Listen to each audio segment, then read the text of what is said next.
Mid-tempo double bass feels like running in a dream. You know what to do, but your legs just don't want to move how you want them to. You're stuck in that 130 to 160 BPM range, the no man's land where your technique breaks down, your feet lock up, and while your progress just stalls. But today, we're flipping the script. I brought in Brandon, a drummer fitness coach and biomechanics specialist, to explain exactly what's happening in your body when you hit that mid-tempo wall. So, if you've ever felt like you're doing everything right, but your body's not listening, this is what you've been missing.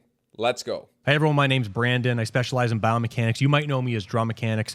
Professionally, I've spent the last 20 years using exercise science, helping professional athletes and people struggling with pain issues to feel better and move better. A big part of my career, because I'm a passionate drummer, has been helping drummers just like you move better and feel better with an understanding of mechanics and how muscles operate within your body. You can make incredible changes to be pain-free and perform at your best. All right, man. So why is it that so many drummers fall apart between 130 and 160 BPM? Is there something physical that changes in the body at that tempo range that we're not aware of? Or what do you feel like it is? Honestly, it's a great question, and there are absolutely some mechanical factors to consider. In fact, I'm on my own double bass journey. A lot of your content's been helping me, but I still find myself struggling. And in fact, talking to a lot of pros, a lot of people struggle with that mid-range tempo. So if you examine this and we break it down, depending on the technique that you're doing, when you slow things down between 100 and 150 BPM, there is an amount of stability you have to be able to have at your drum throne and inside your body to make sure you can orchestrate balance and have the performance below. When you start getting up faster, it's actually easier because of some twitch muscular mechanisms in your ankle to have your feet move fast. So if you can synchronize them together, doing 170, 180, 200, and for some people 220 can be actually easier than doing 140. But the thing about that as well is when you're performing quickly and you line up those twitch mechanisms, you have to think there are so many strokes per second that there's almost an imperceivable amount of time where your feet are not touching the ground from one side to the other. So you're getting stability from the bass drum pedal, the springs of the pedal, and your throne and inside your body. When you're going slower, we have these mechanisms in our pedal that are trying to push it back and forth, and we have to create this internal tension. So you have to have an incredible amount of ownership inside your body to be able to orchestrate that. No matter the technique and what's right or wrong, if it's an ankle, if it's a slide technique, if it's more of a hip dominant stroke, you need that balance. It's just like if you were a golfer and you were standing on a sheet of ice with flat shoes, no matter how great your technique is, if you have poor stability, you're just going to slide back and your performance is going to decline, not because of what your body is capable of doing, but because of an inability to anchor yourself. By the way, if you're watching this and you felt what we're talking about, like your body just isn't doing what you want it to at these tempos, Brandon actually runs a fitness program built specifically for drummers. And it's not about getting jacked, right? It's about fixing the stuff that's holding back your playing. And I'll drop the link down in the description below and in a pinned comment if you want to check that out. Let's get back to it. Now, here's a good question for you. Compensation or collapse? Like, from your perspective, really what's happening when a drummer says their foot locks up or it gets spastic or twitchy at a specific mid-tempo? Now, more specifically, is that muscular? Is it nervous system fatigue? Or is it just overall poor technique? So it's a little bit of both, and it's a great question. So if you think about hands, for example, we use our hands to hold precise things all day, right? Seldom do we actually grab a pen and have our hand twitch. But what's very interesting from our hands to our feet is that our hands, like our feet, have a lot of very fast twitch muscles that are very good at precise small work. So humans have an interesting thing, and this is not to segue too much, but most of us do not use our feet to the same capacity daily as we do our hands because we wear shoes, things that support our feet, and the sensory mechanisms in our feet and the muscles in our feet can't actually do every day what they are designed from an evolutionary perspective to do.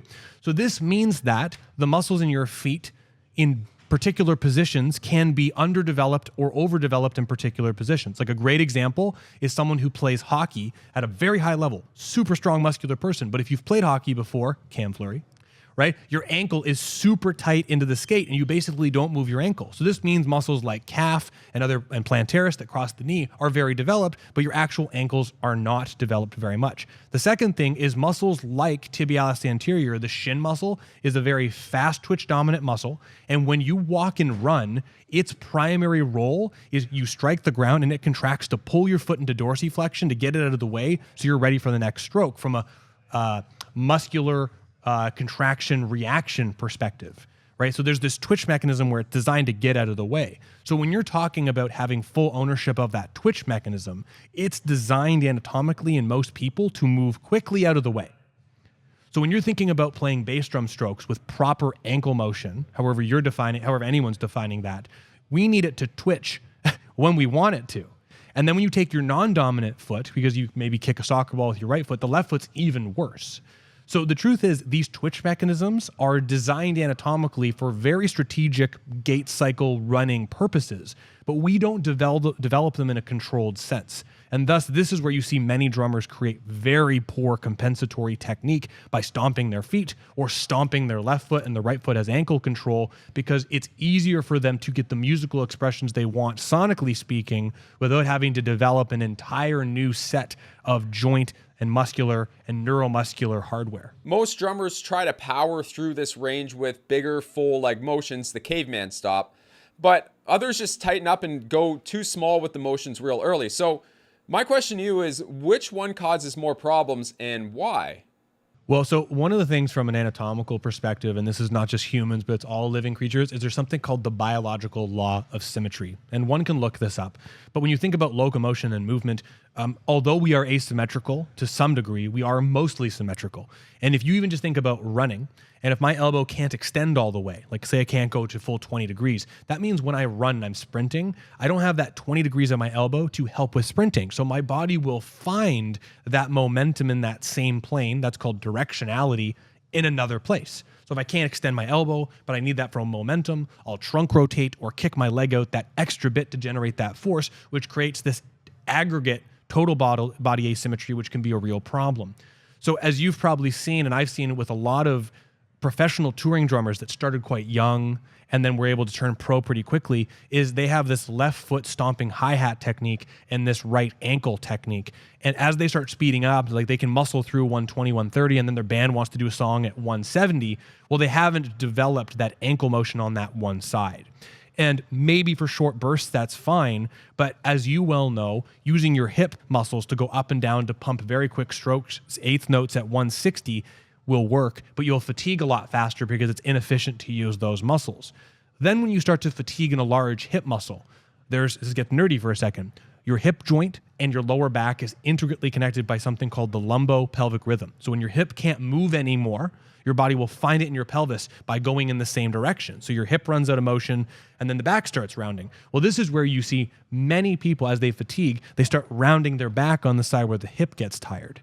This is a massive problem because for everything for drummers, this turns into one, decrease in performance, right? You haven't developed the right joint system to actually do the thing you want to do. So it's not going to sound good. Performance is going to drop. Two, your actual physical body movement is completely asymmetrical and is getting worse as you fatigue more. And the more you do this, the more your body learns that that is the right way to get through that. It becomes an orchestrated skill of when I get tired, I do this, this, and this. And then it turns to foot problems, hip problems, back problems, which ultimately is what has stopped several drummers from doing as a career. Now, here's a big piece of the puzzle where I think a lot of people miss the mark on it, and that's hidden tension. So what's one part of the body that you see drummers, unconsciously locking up that messes up their footwork, but they don't even realize it's happening? I hate to say it, but it's definitely the shoulders. Like you see people, and it's just like in the gym too. Like if you see anybody and they're doing something difficult, they start to shrug their shoulder blades up. You can see pros and all these different folks, when they're doing something and it gets tough, you see them start to have their shoulder blades come up and tighten up everything. And it just creates a lot of problems. Like, why is it that someone's practicing double bass and their neck gets tight? Well, they're trying to create compensatory tension to help get through it. So I would say that's a big one. And then if I were to do a close second, piggybacking off something we said earlier, is the hip to lower back thing. Like there are many, I can't say who, but there's a few pros I've worked with that are on big pop gigs, and they'll tell me that at the end of a 3-hour show, their hip and legs getting tired, and they feel their back rounding every stroke, and the last 30 minutes is just back pain every time they're keeping 4 on the floor. So hip and neck for sure. On to fatigue. Why do you think that so many drummers can start a double bass pattern cleanly, but completely lose it after 10 seconds? So inside your brain, where your facial muscles are and your hands and your feet are, they're all intimately connected, like they're hardwired together. They're not like actually hardwired together, but when you start to fatigue, like if you've ever done this, I don't know if you've ever done this. Actually, I'm sure you have, right? Every drummer, you see like drummers sticking their tongue out, right? Like you see a lot of the people trying to think hard and they're making facial expressions. Well, when the hands and feet from a neurological perspective are kind of at the end of what they can tolerate, it's the max amount that they can do from a skill perspective, there starts to be spillover to these other areas. And that's where you see people kind of tighten up their hands and their shoulders because they're kind of at the brink of what their body can tolerate. And the best way to say it is that the water from cup hand spills over to cup foot and facial expression. So that's where you see people doing different things. And so the neck is a big part of that, because not neck necessarily, but traps, levator scap, and a lot of these upper cervical muscles attached to the same or are innervated from the same C0, C1, C2 area. So it's just kind of this spillover because of first, second, and third order motor neurons. It gets nerdy, but it's kind of cool. And so that leads me to ask, like, at what point does poor technique just become poor physical conditioning? And how can a drummer tell the difference between, let's say, a technical flaw and maybe a physical limitation? Well, specifically with double bass, you need context, right? Like if you think about flowing with a left foot quarter note pulse, right? Your left foot's on the hi-hat keeping the quarter note, or you have this mechanical anchor. So even if your mind drifts for a second and you're not counting for a second, you can kind of come back to that mechanical pulse. So with double bass, if you're not keeping time with your hand or verbally counting, like Virgil Donati, I know, hums the quarter notes pretty much every time he's doing something complicated, because even if he's doing, the double paradiddle on the left side of his body versus the right paradiddle on his, or the regular paradiddle on his right side of his body, he has an anchoring context. So it's either one, the drummer from a double bass perspective is losing context to time, even if they're practicing with a metronome. And then second, if it's outside of their wheelhouse from a tempo perspective, I shouldn't say that, but they start to fatigue. It's really important to fatigue, that when your body fatigues locally, aerobically, whatever it may be cognitively, your body starts to decrease in performance. And so this is where, things like you talk about, your performance and your endurance needs to be so high, because if you have a bad day and your mechanical or cognitive stamina is lower than usual, you want to make sure that you can still play those tempos that you need to play for your songs or desired outcome with low fatigue and low energy expenditure. Now, strength does not equal speed, right? And so my question to you is, like, a lot of drummers hit the gym to get stronger, but their foot technique and their control doesn't actually improve. And why is that? Like, what's missing in their training? The way I've called it is there are extrinsic muscles and then drum intrinsic muscles. So when someone goes to the gym, right, the common gym workouts are like bench press and upper back rows and squats and deadlifts. And you pick your thing from a bodybuilding context, and I've done it. But those exercises will help you grow muscles in particular spots based off of their line of force and how they approach different joint axes, but they exclusively are not developing muscles that will necessarily make you a better drummer, right? Like what you need to have a very balanced body is you need a balanced extrinsic muscular system. So you need some strength in your chest, you need some strength in your upper back, your shoulders, and your neck. But what we really need is stamina in the muscles that will help you play the actual drums better. So what are those muscles? Well, if we could hook EMGs up to you, which I plan to do and I'm excited to do, right? For double bass drumming specifically, you need shin muscles to have stamina. You need the muscles in the arch of your foot to be able to produce force, even if you're wearing shoes or not. You need your calf muscles to be able to do the reflexive plantar flexion. You don't really need knee flexion as much, but you do need hip stability and abdominal contractions. Because as you know, if you're playing 200 BPM or longer for 2, 3, 5 minutes, if you're pushing that for endurance, it oftentimes is the stabilizing bracing in the midsection that needs to get stronger. So if you develop abdominal muscles and hip flexor muscles, you might not feel any back discomfort when you play double bass, but it's not going to make you a double bass player. If you practice your ankle muscles and get them super strong, it might help with your ankle technique, but you might not have the necessary anchoring. So from a balanced fitness perspective, you need things that are going to make you a healthier body and produce things called like muscle satellite cells that help with recovery and helping you just feel strong all over. Develop your cardiovascular system so you have the pre-requirements to actually do the drumming you want to do. And then you have to develop the muscles around the joint systems that you want to play. The more forearm work, the more leg work you can do. In my opinion, every drummer at a young age should try to hyper growth muscles in those areas. Not because you need it now, but because as we age, Aging, there's a decline in regeneration that happens. It is impossible to avoid. And there's a point where if you don't do this development right, the muscles will drop to a certain point that it's below what you need to perform. So the more you can develop those drum muscles as a younger person, 20, 30, 40, 50, the better prepared you're going to be when you get 60 and 70.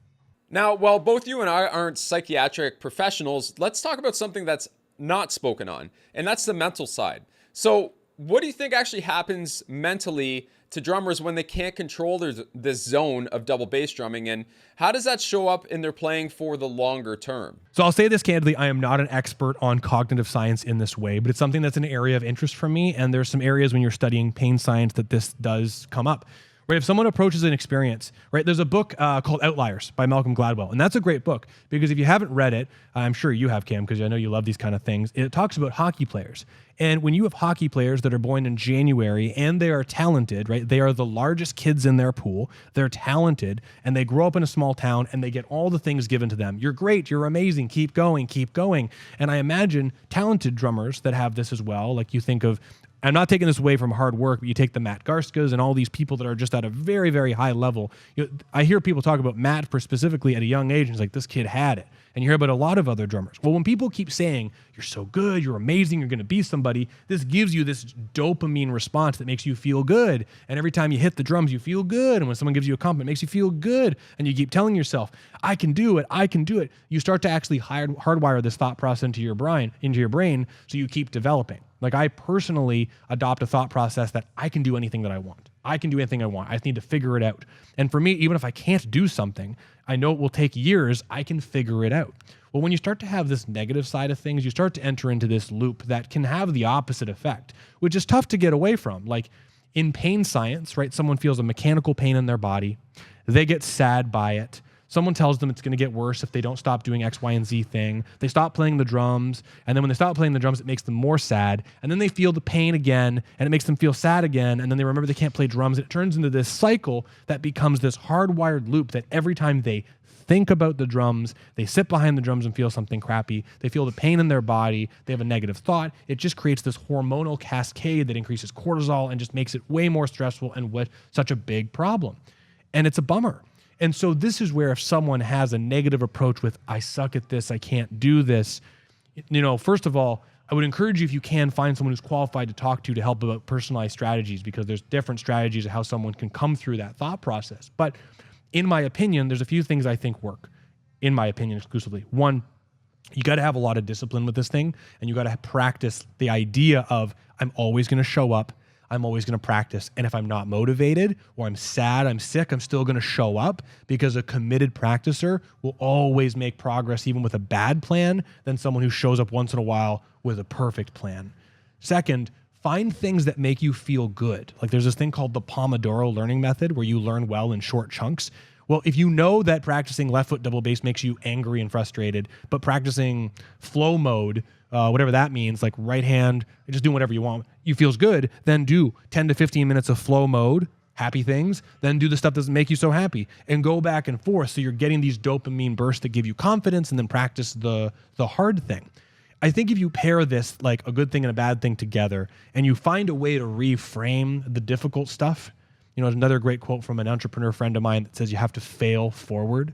If you recognize that your left foot got tired and you practice technique for 30 seconds, and that's not long, and it's not as long as Cam can do, but you recognize that 30-second failure, the point is failure, is that you're going to move forward and you can do 35 seconds tomorrow, then you have something to hang on to. But I would always encourage, like, whatever you love about this thing, please hang on to it, right? Like, I love playing big drum sets. I love moving around the drum set. I love doing the things I do in my practice, and it makes me feel good. I don't love sitting there and transcribing songs. I don't love doing note for note stuff. So I stay away from that unless I need to do it. So find things that you love to do around this thing. But if you're really in a dark spot, I hate to say this, I would find a qualified professional to talk to about some of these things, to find strategies, because there's tons of ways to overcome these mindsets, to find positivity in the stuff that you love to do. Now, how do we fix this for good? Like, okay, let's say if a drummer wanted to finally fix this problem, whether it's physically and technically, where should they start first? And how do they avoid falling into the same trap 6 months from now? Depends on the person. My first answer, that's my very cheeky one, is just start. Like, just start. Because for most people, if you're in a bad place and you're stuck, there's a great quote again, I just said it a moment ago, but a bad plan executed consistently will get you better results than the perfect plan once in a while. So if you're like, okay, I want to fix my left foot, first of all, just start. The second thing is you have to take this thing from, in my opinion, from the lens of reverse engineering, right? So like, if you want to do things with whatever foot or foot technique that you want, you need to be really clear. Okay, so what do you want to do? Do you want to play consistent 16th notes for long periods of time? Or do you want to do Chris Turner broken up notes? Or do you want to do Brooks Wackerman, kind of more musical double bass stuff outside of Avenged Sevenfold? Like, be really clear as to what you're trying to do. Then when you're like, okay, I want to do Chris Turner stuff, which is like really fast broken strokes. Great. Let's make a practice plan that focuses on those things. Now, when you want to practice on those things, what do we need to focus on? Well, you want to play sextuplets at 140 BPM. Okay, great. Can you play eighth note triplets with your one foot at 140 BPM? No? Okay, hold on. Let's go to 130, 120.